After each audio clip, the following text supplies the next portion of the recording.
برائی کے لیے زبان نہیں کھولنی چاہیے، کیونکہ ہمیں نہیں پتہ، اللہ بہتر جانتا ہے۔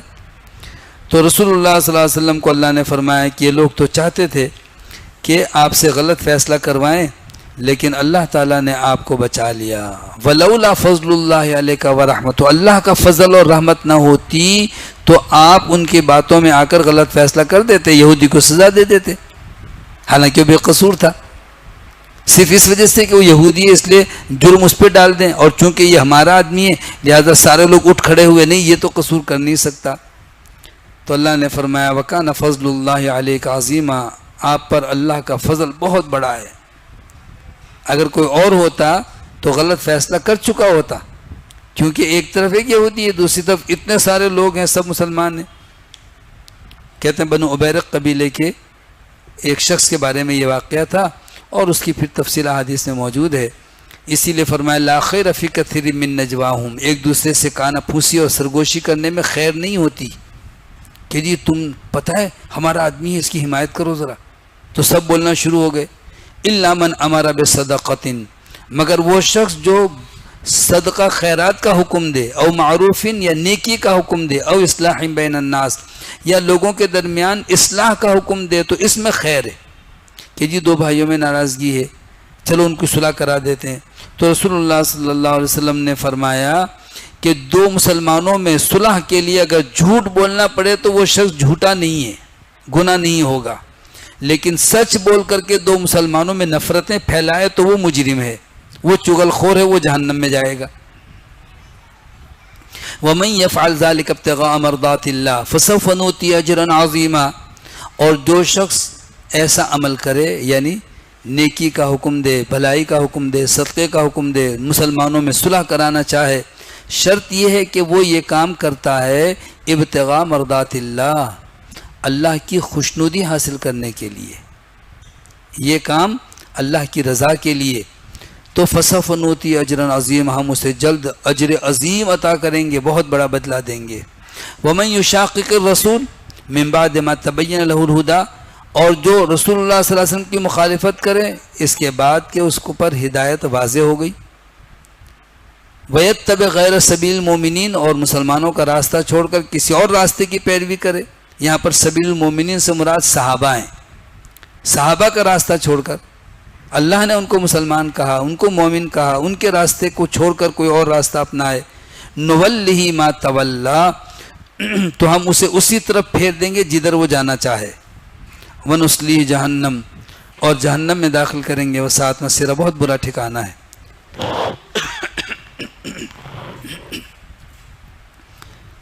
عظیم آیت ہے کہ رسول اللہ صلی اللہ علیہ وسلم کی مخالفت کرنا ہدایت آنے کے بعد اس کا ٹھکانہ جہنم ہے، اور اسی طرح سے رسول اللہ صلی اللہ علیہ وسلم کے تربیت یافتہ شاگرد اور صحابہ کی مخالفت کرنا یہ بھی گمراہی ہے، ان کو تو ایمان کا معیار قرار دیا اللہ تعالیٰ نے، تو اگر کوئی ان کے راستے سے ہٹ کر کسی اور طرف جانا چاہے گا ہم ادھر ہی پھیر دیں گے۔ اللہ کہتا ہے ہمیں پرواہ نہیں ہے، جائے جہنم میں جدھر جانا چاہتا ہے۔ آیت نمبر 48 میں بھی ان اللہ لا یغفر ان یشرک آیا تھا، اور یہ آیت نمبر 116 میں دوبارہ سورہ نساء میں آیا کہ ان اللہ لا یغفر ان یشرک بہ، اللہ تعالیٰ اس بات کو معاف نہیں کرتا کہ اس کے ساتھ شرک کیا جائے، ویغفر ما دون ذلک لمن یشاء، اس کے سوا جس گناہ کو اللہ چاہتا ہے معاف کر دیتا ہے۔ ومن یشرک باللہ، اور جو اللہ کے ساتھ شرک کا ارتکاب کرتا ہے فقد ضل ضلالا بعیدا، تو وہ دور کی گمراہی میں جا واقع ہوا، یعنی راستے سے بھٹک کر دور نکل گیا۔ مشرکین مکہ اللہ کے ساتھ فرشتوں کی بھی عبادت کرتے تھے اور کہتے تھے اللہ کی بیٹیاں ہی ہیں، تو فرمایا ان یدعون من دونہ الا اناثا، یہ اللہ کو چھوڑ کر عورتوں کی عبادت کرتے ہیں۔ ہندوؤں میں اور دوسرے تمام گروہوں میں بھی مورتیاں مجسمے جو ہے نا وہ عورتوں کی شکل کے ہوتے ہیں، اور ان کی پوجا پاٹ کر رہے ہیں، عورت کے آگے سجدہ کر رہے ہیں۔ وَإِن يَدْعُونَ إِلَّا شَيْطَانًا مَرِيدًا، اور یہ نہیں پکارتے ہیں مگر شیطان کو جو دھتکارا ہوا ہے، راندہ درگاہ اور سرکش ہے، لعنہ اللہ، اور اس پر اللہ تعالیٰ نے لعنت کی ہے۔ وقالا، تو شیطان نے کہا ابلیس نے کہ لَأَتَّخِذَنَّ مِنْ عِبَادِكَ نَصِيبًا مَفْرُوضًا، تیرے بندوں میں سے اے اللہ میں ایک مقرر حصہ ضرور لے لوں گا، یعنی کچھ کام یہ تیری عبادت کا کریں گے تو کچھ میں ان سے شرک کا بھی کام کرواؤں گا۔ شیطان نے وعدہ کیا اور کہا وَلَأُضِلَّنَّهُمْ، میں ان کو ضرور گمراہ کروں گا، وَلَأُمَنِّيَنَّهُمْ، اور میں ان کو امیدیں دلاؤں گا کہ یہ کرنے سے یہ ہو جائے گا، یہاں بڑی دولت ہے، بڑا مال ہے، بڑی عیاشی ہے دنیا میں، وَلَآمُرَنَّهُمْ، اور میں انہیں حکم دوں گا، فَلَيُبَتِّكُنَّ آذَانَ الْأَنْعَامِ، کہ وہ چوپایوں کے کان چیریں گے۔ بتوں کے نام پر وقف کرتے ہوئے چوپایوں کے، بکریوں کے، گائے کے کان چیرا لگا دیتے ہیں، کاٹ دیتے ہیں، مختلف نشانیاں لگاتے ہیں تاکہ پتہ چلے کہ یہ فلاں بت اور فلاں مزار کے لیے۔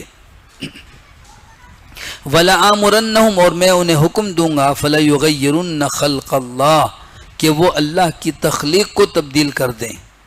جس حیت میں اللہ نے پیدا کیا ہے اللہ کی تخلیق کو تبدیل کریں گے، یعنی مرد عورتیں بننا چاہیں گے، عورتوں جیسے داڑھی منڈے ہیں، اور عورتوں جیسے کانوں میں بالیاں ہیں، گلے میں ہار ہے، اور اسی طریقے سے ساری عادتیں وہ عورتوں جیسے اپنائیں گے۔ اور عورتیں اللہ کی تخلیق کو تبدیل کریں گی، مردوں جیسے بننا چاہیں گی، بال چھوٹے چھوٹے کٹوا لیے اور ٹی شرٹ اور پینٹ پہن لیا اور بیہودہ لباس پہن کے نکل رہی ہیں، کیا ہوا جی، لڑکا لگ رہی ہیں۔ تو یہ لعنتی فعل ہے۔ آپ نے فرمایا کہ دونوں پر لعنت ہے، جو مرد عورتوں جیسا بنے یا جو عورتیں مردوں جیسی بنے۔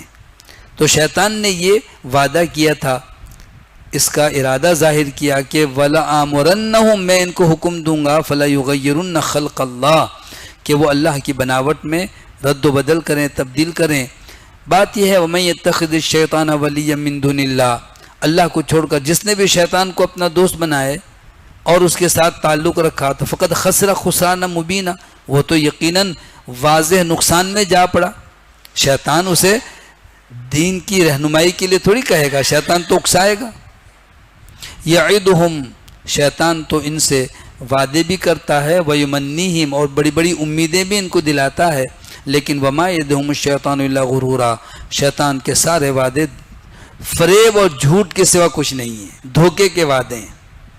اولئک مأواہم جہنم، یہ لوگ ہیں جن کا ٹھکانہ جہنم ہے۔ ولا یجدون عنہا محیصا، اور یہ اس جہنم سے چھٹکارا پانے کی کوئی صورت نہیں پائیں گے۔ والذین آمنوا وعملوا الصالحات، وہ لوگ جو ایمان لائے جنہوں نے نیک عمل کیے، سندخلہم جنات تجری من تحتها الانہار، ہم انہیں ضرور ایسے باغات میں داخل کریں گے جن کے نیچے نہریں بہتی ہیں، خالدین فیہا ابدا، وہ اس میں ہمیشہ رہیں گے۔ وعد اللہ حق، یہ اللہ کا وعدہ ہے۔ ومن اصدق من اللہ قیلا، اللہ سے بڑھ کر قول اور وعدے میں کون سچا ہوگا؟ تو دو گروہوں کا ذکر ہوا، ایک وہ جن کو شیطان برائی پر اور شرک پر ڈال دیتا ہے اور بڑی بڑی امیدیں دلا رہا ہوتا ہے، وہ اللہ کی تخلیق کو تبدیل کرتے ہیں۔ آج غیر مسلموں نے تو کیا ہی کیا، مسلمانوں نے بھی اپنی شکل و صورت تبدیل کر لی۔ اللہ نے کسی عورت کو یا بچے کو داڑھی نہیں دی، مرد کو اللہ نے عطا کی ہے، یہ پہچان ہے مردوں کی، اسے وہ تبدیل کر کے اور تیسری جنس جیسے نظر آتے ہیں، داڑھی مونچھیں صاف ہیں، یا کہیں کہیں مونچھیں رکھی ہوئی ہیں، داڑھی نہیں رکھتے، اور سمجھتے یہ ہیں کہ یہ جو ہے بڑے شریف لگتے ہیں۔ یہ شرفا کی نشانی نہیں ہے بلکہ یہ عورتوں کی علامت ہے۔ یہ تو اللہ نے جہاں اس گروہ کا ذکر کر کے فرمایا جہنم میں جائیں گے اور نکلنے کا کوئی راستہ بھی نہیں پائیں گے، ان کے بالمقابل ایمان اور عمل صالح اختیار کرنے والوں کے لیے جنت کا وعدہ ہے۔ لیس بامانیکم ولا امانی اہل الکتاب، تو یہ جنت کا حصول محض تمہاری تمناؤں اور خواہشات پر نہیں ہے، نہ اہل کتاب کی آرزوؤں پر یہ جنت مل جائے گی، بلکہ من یعمل سوءا یجزا بہ، جو بھی برائی کرے گا اس کو اس کا پورا بدلہ دیا جائے گا۔ اما عائشہ کہتی ہیں جب آیت نازل ہوئی تو میں نے کہا اللہ کے رسول صلی اللہ علیہ وسلم قرآن مجید کی سب سے سخت آیت، آپ نے فرمایا کون سی؟ کہنے لگی یہی کہ من یعمل سوءا یجزا بہ، جو بھی برائی کرے گا اس کو تو ضرور اس کی پوری پوری سزا دی جائے گی۔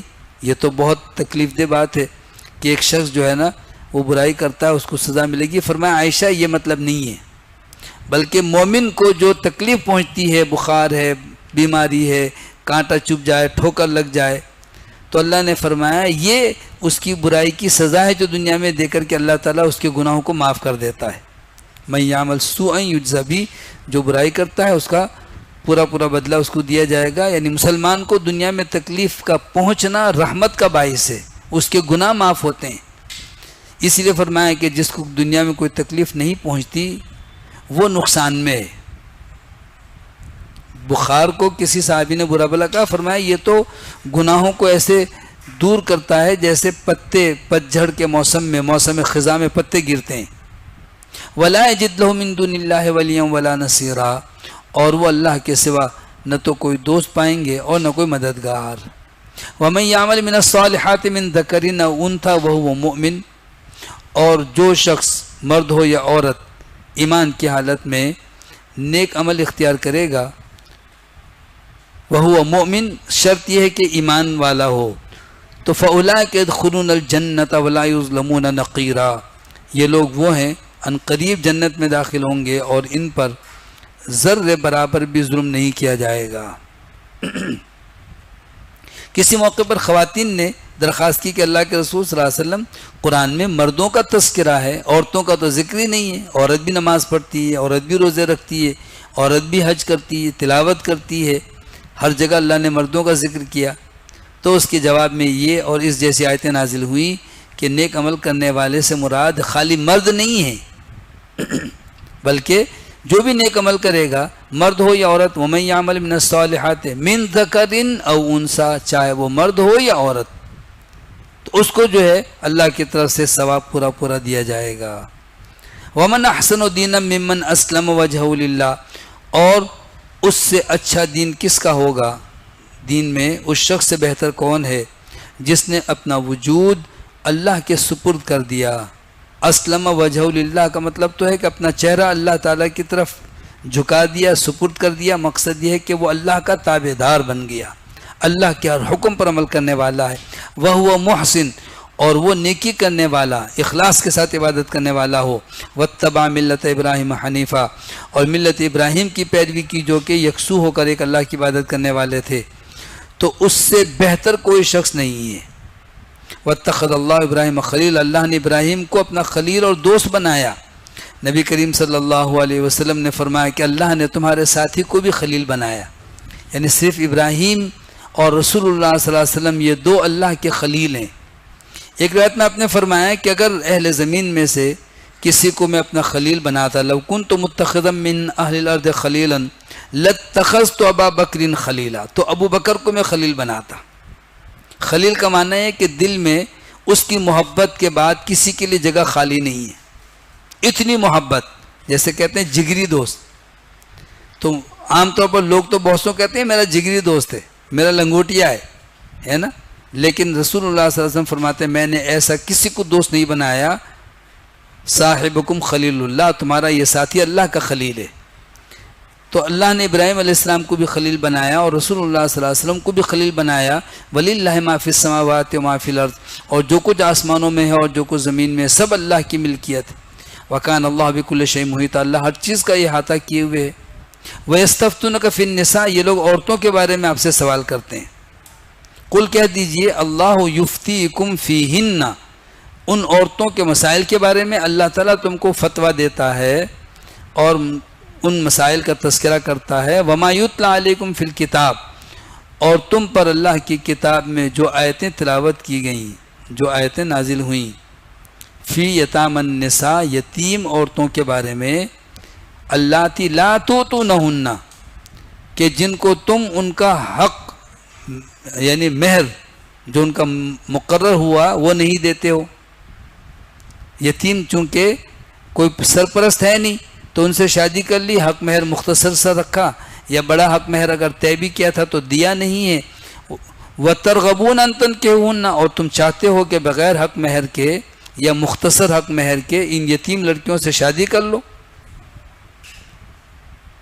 وَالْمُسْتَضْعَفِينَ مِنَ الْوِلْدَانِ، اور اسی طریقے سے ان بچوں کے بارے میں بھی اللہ تعالیٰ تمہیں حکم دیتا ہے جو کہ کمزور اور نابالغ ہیں، تو فرمایا وَأَن تَقُومُوا لِلْيَتَامَى بِالْقِسْطِ، اللہ تمہیں حکم دیتا ہے کہ تم یتیموں کے ساتھ انصاف کا برتاؤ کرو۔ وما تفعلوا من خیر فإن اللہ کان بہ علیما، اور تم جو بھی نیکی کرتے ہو یقیناً اللہ تعالیٰ اس سے پوری طرح باخبر ہے، اللہ سب کچھ علم رکھتا ہے، اللہ تعالیٰ سے کوئی چیز اوجھل پوشیدہ نہیں ہے۔ کہتے ہیں ایام جاہلیت میں لوگ یتیموں کو اسی طریقے سے اس کا مال چھین لیتے اور کھا جاتے تھے۔ اسلام نے ان یتیم کے مال کے تحفظ کا حکم دیا، اس کی کفالت کا حکم دیا، اس کے ساتھ اس نے سلوک کا حکم دیا۔ تو ایسے ہی اگر کوئی یتیم بچی ہے، باپ کا انتقال ہو گیا، کوئی بھی شخص ہمدردی میں اس کی پرورش کرتا ہے اور اس کے مال کی حفاظت کرتا ہے، جب وہ جوان ہو جائے تو اب وہ خود اس سے شادی کرنا چاہ رہا ہے کہ میں اس سے شادی کر لوں، یتیم بچی گھر میں رہے گی، تو نمبر ایک تو اس کو پورا حق مہر دو، نمبر دو جو حقوق دوسری عورت کو دیتے ہو اس کو وہ دو، اگر ایسا نہیں کر سکتے تو پھر شادی نہ کرو۔ وَإِنِ امْرَأَةٌ خَافَتْ مِنْ بَعْلِهَا، اور اگر کسی عورت کو اپنے شوہر کی طرف سے خوف ہو، نشوزاً او اعراضاً، کہ اس کے ساتھ ظلم یا اس کے ساتھ حق تلفی ہو رہی ہے، اس کو نظر انداز کیا جا رہا ہے، نشوزاً او اعراضاً فلا جناح علیہما، تو ان دونوں پر میاں بیوی پر کوئی حرج نہیں ہے، ان یصلحا بینہما صلحا، کہ وہ آپس میں صلح کر لیں۔ یعنی ایک عورت کہتی ہے میرے پاس کماتے ہیں، دوسری بیوی کے پاس زیادہ جاتے ہیں، یا مجھے پورا حق نہیں دے رہے ہیں، تو اب دو ہی صورت ہے، اگر وہ مرد کسی مجبوری کی وجہ سے اس دوسری بیوی کو پورا حق نہیں دے سکتا تو کہے گا ٹھیک ہے میں پھر تم کو طلاق دے دیتا ہوں، کیوں کہ پہلی بیوی کے پاس بچے ہیں زیادہ یا مصروفیات ہے، لہذا میں اتنا وقت نہیں دے سکوں گا، فارغ کر دوں۔ تو اب اگر دوسری بیوی کہتی ہے کہ نہیں پھر ایسا کریں، مجھے وقت پورا نہ دیں لیکن نکاح میں رکھیں، تو وصلوا خیر، اللہ نے فرمایا اگر صلح کر لیں تو اس میں بہتری ہے۔ جیسا کہ سیدہ سودا بنت زمعہ رضی اللہ تعالیٰ عنہ کے بارے میں صحیح بخاری کی حدیث ہے کہ رسول اللہ صلی اللہ علیہ وسلم سے وہ کہنے لگی کہ اللہ کے رسول مجھے طلاق نہ دیں، نکاح میں رکھیں، لیکن میری باری آپ عائشہ کو دے دیں۔ چنانچہ رسول اللہ صلی اللہ علیہ وسلم سیدہ سودا کی باری پر بھی ہم عائشہ کے پاس رات جاتے تھے اور ان کی اپنی باری بھی ہوتی تھی۔ وَأُحْضِرَتِ الْأَنفُسُ الشُّحُّ، اور انسانی نفس میں بخیلی کی رغبت رکھی گئی ہے، یعنی ہر شخص اپنے مفاد اور اپنے فائدے کو دیکھتا ہے، تو ایک عورت کا فائدہ کیا ہے کہ وہ نکاح میں رہے، ایسا نہ ہو کہ شوہر طلاق دے دے پھر کوئی اور نکاح ہو نہ ہو تو وہ تو اس کے لیے بے آسرا بے سہارا ہو جائے گی، چاہے باپ بھائی سب کچھ ہو لیکن عورت کا سہارا اس کا شوہر ہے، یہ چھت ہے۔ وَإِن تُحْسِنُوا وَتَتَّقُوا، اگر تم احسان کرو اور تقوی پرہیزگاری اختیار کرو تو یہ زیادہ بہتر ہے۔ فإن اللہ کان بما تعملون خبیرا، جو کچھ تم عمل کرتے ہو اللہ تعالیٰ اس سے پوری طرح باخبر ہے۔ آیت نمبر 129 ہے، جیسا کہ اس سورت کی ابتدائی آیت میں آیت نمبر 3 میں گزرا کہ وَإِنْ خِفْتُمْ أَلَّا تُقْسِطُوا فِي الْيَتَامَى فَانكِحُوا مَا طَابَ لَكُم مِّنَ النِّسَاءِ مَثْنَىٰ وَثُلَاثَ وَرُبَاعَ، اگر تمہیں یہ ڈر ہو کہ تم یتیم بچیوں کے بارے میں انصاف نہیں کر سکو گے تو آزاد عورتوں میں سے جو تم کو پسند ہو دو دو تین تین یا چار چار سے شادی کرو۔ تو بعض لوگ کہتے ہیں یہ آیت جو ہے نا اس کی بنیاد پر اب 2 3 یا 4 شادی نہیں کرنی چاہیے، کیوں کہ اللہ فرماتا ہے وَلَن تَسْتَطِيعُوا أَن تَعْدِلُوا بَيْنَ النِّسَاءِ، کہ تم ایک سے زیادہ بیویوں میں انصاف کر نہیں سکو گے، وَلَوْ حَرَصْتُمْ، اگرچہ تمہاری خواہش کیوں نہ ہو، فَلَا تَمِيلُوا كُلَّ الْمَيْلِ، تو تم کسی ایک بیوی کی طرف مکمل طور پر نہ جھک جاؤ، فَتَذَرُوهَا كَالْمُعَلَّقَةِ، کہ دوسری کو تم ایسے ہی معلق چھوڑ دو۔ ہرگز بھی اس کا یہ معنی نہیں ہے کہ 19-20 ہو سکتا ہے، جیسے کہ اس سے پہلے صلح والی آیت آئی کہ ایک بیوی کے ساتھ وہ جو ہے نا اتنا زیادہ وقت نہیں دے پاتا جتنا پہلی بیوی کو دے رہا ہے، یا پہلی بیوی عمر رسیدہ ہے دوسری بیوی کو زیادہ وقت دے رہا ہے، یا اسی طرح سے کسی اور معاملے میں۔ تو رسول اللہ صلی اللہ علیہ وسلم نے اپنے بارے میں اللہ سے دعا کی کہ اے اللہ یہ جو وقت ہے، یہ جو تقسیم ہے راتوں کی جو میرے اختیار میں ہو میں نے سب کے لیے برابر تقسیم کر دی، لیکن اے اللہ جو میرے اختیار میں نہیں ہے اور وہ ہے دل کا میلان، انسان کسی بیوی سے زیادہ محبت کرتا ہے، خود بخود رغبت ہوتی ہے، کسی سے کم ہوتی ہے، لیکن بیوی تو ہے، بچے بھی ہیں، چھوڑنا بھی نہیں چاہتا۔ تو آپ نے رسول اللہ صلی اللہ علیہ وسلم نے فرمایا کہ اے اللہ یہ جو میرے اختیار میں نہیں اس پر میری گرفت نہ کر، تو اس کی طرف اشارہ ہے کہ تم چاہو تو بھی ایک جیسی محبت نہیں کر سکتے. یہ تو ماں باپ اپنے بچوں کے بارے میں بھی نہیں کر سکتے، حالانکہ سارے بچے ماں باپ کے ہیں، لیکن ماں بھی کسی ایک بچے کی زیادہ حمایت کرتی ہے، باپ بھی کسی ایک بچے پر توجہ زیادہ دے رہا ہوتا ہے، تو گھر والے کہتے ہیں یہ تو ماں کا بیٹا ہے اور یہ تو امی کی دم ہے، کسی ایک کو ماں کی طرف، کسی ایک کو باپ کی طرف. لیکن جب کھانے پینے کی کوئی چیز ہوتی ہے سب کو برابر دیتے ہیں. تو انصاف کرنا ہے معاملات میں. دل کی محبت چونکہ انسان کے اختیار میں نہیں ہے لہذا وہ معاف ہے. فتح ضرور کل معلقہ کا معنی یہ کہ سرے سے جس کی طرف تمہاری رغبت کم ہے اس کو معلق نہ چھوڑ دو کہ اس کے پاس جاؤ مت، اس کو وقت مت دو، اس کو کھانا پینا مت دو. بیوی ہے تو ظاہر ہے اس کے حقوق تو ادا کرنے ہوں گے. وَإِن تُصْلِحُوا وَتَتَّقُوا فَإِنَّ اللَّهَ كَانَ غَفُورًا رَحِيمًا. اور اگر تم آپس میں اصلاح کا رویہ اختیار کرو، پرہیزگار بن جاؤ، تو اللہ تعالیٰ بہت بخشنے والا ہے، بہت رحم کرنے والا ہے. وَإِن يَتَفَرَّقَا. اور اگر یہ دونوں الگ ہو جائیں، یعنی ایک شخص اپنی بیوی سے رغبت نہیں کرتا اور بیوی صلح کرنے پر راضی نہیں، مجھے تو پورا حق چاہیے، تو ایسی صورت میں کیا ہوگا کہ میاں بیوی کا راستہ الگ الگ ہو جائے گا. تو اللہ نے فرمایا وَإِن يَتَفَرَّقَا يُغْنِ اللَّهُ كُلًّا مِّن سَعَتِهِ. اللہ دونوں میں سے ہر ایک کو اپنے فضل سے بے نیاز کر دے گا. یعنی اگر علیحدگی ہو گئی میاں بیوی میں تو مرد کے لیے کوئی اور عورت اللہ تعالیٰ عطا کر دے گا، عورت کا کہیں اور شادی ہو کر کے دوسرا مرد شوہر مل جائے گا. وَكَانَ اللَّهُ وَاسِعًا حَكِيمًا. اللہ تعالیٰ تو بہت وسعت والا ہے، نہایت حکمت والا ہے. اگرچہ طلاق پسندیدہ نہیں ہے لیکن فساد بھی تو اللہ نے منع کیا ہے نا، کہ کھینچتانی ہے، لڑائی جھگڑے ہیں، ذہنی امانگی نہیں ہے، روز کے جھگڑے. کسی بات پر عورت صلح کے لیے راضی نہیں ہے، کسی صورت مرد اپنے حق سے پیچھے ہٹنے کے لیے تیار نہیں، مجھے تو یہ چاہیے، مجھے تو اس طرح سے عورت چاہیے. تو اللہ نے فرمایا کہ اگر ایسا ہی ہے کہ عورت سمجھتی ہے کہ اس کے ساتھ زیادتی ہو رہی ہے، اس کے ساتھ حق تلفی ہو رہی ہے، تو وہ علیحدگی اختیار کر لے. کہتے ہیں اس سے مراد جو ہے نا، جو ولن تستطیعوا میں صرف دل کے میلان کی اجازت ہے کہ وہ انسان کے اختیار میں نہیں ہے، باقی حقوق برابری کرنی ہوگی یا پھر صلح کر لیں. وَلِلَّهِ مَا فِي السَّمَاوَاتِ وَمَا فِي الْأَرْضِ. جو کچھ آسمانوں میں اور جو کچھ زمین میں ہے سب اللہ ہی کے لیے ہے، اللہ کی ملکیت ہے. وَلَقَدْ وَصَّيْنَا الَّذِينَ أُوتُوا الْكِتَابَ مِن قَبْلِكُمْ وَإِيَّاكُمْ أَنِ اتَّقُوا اللَّهَ. اور ہم نے تم سے پہلے جن لوگوں کو کتاب دی انہیں بھی اور تمہیں بھی اس بات کی تاکید کی ہے کہ اللہ سے ڈرتے رہو. وَإِن تَكْفُرُوا. اور اگر تم کفر کرو گے تو فَإِنَّ لِلَّهِ مَا فِي السَّمَاوَاتِ مَا فِي الْأَرْضِ. جو کچھ آسمانوں میں ہے اور جو کچھ زمین میں ہے سب اللہ کی ملکیت ہے. وَكَانَ اللَّهُ غَنِيًّا حَمِيدًا.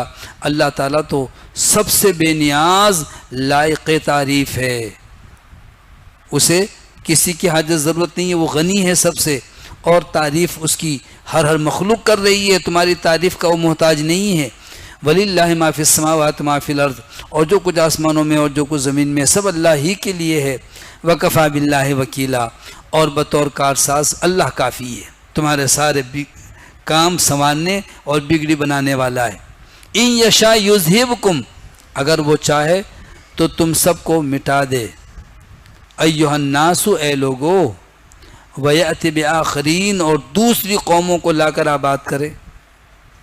وَكَانَ اللَّهُ لَذَلِكَ قَدِيرًا. اور اللہ اس پر قدرت رکھتا ہے، آنے واحد میں پوری دنیا کو ہلاک کر سکتا ہے اور لمحے بھر میں اللہ دوسری مخلوق پیدا کر سکتا ہے. من کان یرید ثواب الدنیا فعند اللہ ثواب الدنیا والآخرہ. جو شخص صرف دنیا کا بدلہ چاہتا ہے کہ دنیا میں اس نے کوئی اچھائی کی، مجھے یہاں پر مال ملے، مجھے عہدہ ملے، دولت ملے، شہرت ملے، دنیا ہی دنیا اس کو چاہیے، تو اس کو یاد رکھنا چاہیے کہ اللہ کے پاس تو دنیا کا بدلہ بھی ہے اور آخرت کا بھی ہے. وَكَانَ اللَّهُ سَمِيعًا بَصِيرًا. اللہ تو سب کچھ سننے والا، دیکھنے والا ہے. یا ایھا الذین آمنوا. ایمان والو. کونوا قوامین بالقسط شہداء للہ. انصاف کے لیے قائم رہنے والے اور اللہ کے لیے سچی گواہی دینے والے بن جاؤ. وَلَوْ عَلَىٰ أَنفُسِكُمْ. چاہے تمہاری اپنی ذات کے خلاف کیوں نہ ہو. یعنی جب تم گواہی دو گے تو تمہارا اپنا نقصان نظر آ رہا ہے کہ تمہارا حق نہیں ہے. او اول والدین، یا پھر تمہارے ماں باپ کے خلاف وہ گواہی کیوں نہ ہو، اول اقربین، اور تمہارے والاقربین، اور تمہارے قریبی رشتہ داروں کے خلاف کیوں نہ ہو، لیکن حق بات کی گواہی دو۔ ایسی صورت میں اگر کسی کا نقصان ہو گیا تمہارے کہنے سے تو ان یکن غنیًا او فقیراً، خواہ وہ مالدار اور صاحب حیثیت ہوں تو بھی ان سے ڈرنے کی ضرورت نہیں ہے، یا وہ غریب ہوں تو بھی رحم کھانے کی ضرورت نہیں ہے، حق نہیں ہے تو نہیں ہے، جن کا حق ہے ان کو ملنا چاہیے۔ تم تو انصاف کی بات کرو، فاللہ اولا بہما، تو اللہ تعالیٰ ان کی تمہارے بنسبت ان دونوں کے زیادہ قریب اور خیر خواہ ہے، اللہ کو پتہ ہے۔ اللہ نے یہ نہیں کہا کہ اگر کوئی غریب آدمی ہے تو تم جو ہے نا اس کی تائید میں جھوٹ بول کر کے کسی کا حق چھین کے اس کو دے دو۔ فلا تتبعوا الهوى ان تعدلوا، تو تم خواہشات نفس کی پیروی کرتے ہوئے انصاف سے دور نہ نکل جانا، کسی کی حق تلفی نہ کرنا۔ وَإِن تَلْوُوا أَوْ تُعْرِضُوا، اور اگر تم نے گول مول بات کی توڑ مڑوڑ کر، یا تم نے حق بات کی گواہی دینے سے منہ پھیر لیا، فَإِنَّ اللَّهَ كَانَ بِمَا تَعْمَلُونَ خَبِيرًا، تو جو کچھ تم عمل کرتے ہو اللہ اس سے باخبر ہے۔ اسی لیے رسول اللہ صلی اللہ علیہ وسلم نے ارشاد فرمایا کہ انصاف کے ساتھ پیش آؤ چاہے تمہاری ذات کے خلاف کیوں نہ ہو۔ تو بڑا مشہور واقعہ ہے، سیدنا عبداللہ بن رواحہ رضی اللہ تعالیٰ عنہ کو رسول اللہ صلی اللہ علیہ وسلم نے خیبر کے یہودیوں سے زکوٰۃ اور عشر وصول کرنے کے لیے بھیجا۔ ان کی زمینیں تھیں، باغات تھے، پھل اناج وغیرہ۔ تو خیبر کے یہودیوں نے عبداللہ بن رواحہ رضی اللہ تعالیٰ عنہ کو کچھ رشوت دینے کا ارادہ کیا کہ کچھ دے دلاتے ہیں تاکہ ہمارے معاملے میں تھوڑا سا نرم فیصلہ کریں۔ زکوٰۃ 2.5% ہے اور عشر جو ہے نا وہ 10واں حصہ ہے، 10واں حصہ، اس لیے اس کو عشر کہتے ہیں۔ یعنی جو اناج پیدا ہوا، اور اگر اس اناج کی جو ہے اس زمین کی کاشتکاری کے لیے ان کو الگ سے پانی پلانا پڑتا ہے، جیسے ٹیوب ویل سے یا اسی طریقے سے الگ سے پانی کا خرچہ ہوتا ہے، بارش نہیں ہوتی، تو ایسی صورت میں نصف عشر یعنی 20واں حصہ ہے۔ تو عبداللہ بن رواحہ رضی اللہ تعالیٰ عنہ نے اس موقع پر ایک عظیم الشان جملہ ادا کیا، فرمایا اللہ گواہ ہے کہ میں جن کی طرف سے یہاں پر آیا ہوں وہ مجھے دنیا میں سب سے زیادہ محبوب ہیں۔ وہ کون ہے؟ رسول اللہ صلی اللہ علیہ وسلم۔ اور تم لوگ مجھے دنیا میں سب سے زیادہ ناپسندیدہ ہو، یہاں تک کہ بندر اور خنزیر سے بھی زیادہ ناپسند ہو۔ یہودی، تم لوگ مجھے بندر اور خنزیر سے بھی زیادہ ناپسند ہو، اس کے باوجود بھی رسول اللہ صلی اللہ علیہ وسلم کی محبت اور تم لوگوں کے ساتھ نفرت مجھے حق اور انصاف سے مائل نہیں کر سکتی۔ جس کا جتنا حق ہے اتنا اس سے لوں گا۔ یا ایھا الذین آمنوا، اے ایمان والو، آمنوا باللہ ورسولہ، ایمان لاؤ اللہ پر، اس کے رسول صلی اللہ علیہ وسلم پر، والکتاب الذی نزل علی رسولہ، اور اس کتاب پر بھی جو اس نے اپنے رسول پر نازل فرمائی، والکتاب الذی انزل من قبل، اور اس کتاب پر بھی ایمان لاؤ جو اس نے اس رسول سے پہلے یا اس کتاب سے پہلے کتاب نازل کی تھی۔ وَمَن يَكْفُرْ بِاللَّهِ وَمَلَائِكَتِهِ وَكُتُبِهِ وَرُسُلِهِ، اور جو شخص کفر اختیار کرے اللہ کے ساتھ، اس کے فرشتوں کے ساتھ، اس کی کتابوں اور اس کے رسولوں کے ساتھ، یوم آخرت کے ساتھ، یعنی ان سب چیزوں کا وہ انکار کرے، ان کے بارے میں شک میں مبتلا ہو، فقد ضل ضلالا بعیدا، تو وہ دور کی گمراہی میں جا گرا، بھٹک گیا راستے سے۔ ان الذین آمنوا ثم کفروا، یقیناً وہ لوگ جو ایمان لائے پھر انہوں نے کفر کیا، ثم آمنوا پھر ایمان لائے، ثم کفروا پھر کفر کیا، مذاق بنا لیا دین کو، ثم ازدادوا کفرا پھر کفر میں یہ اور زیادہ ہو گئے اور زیادہ آگے بڑھ گئے۔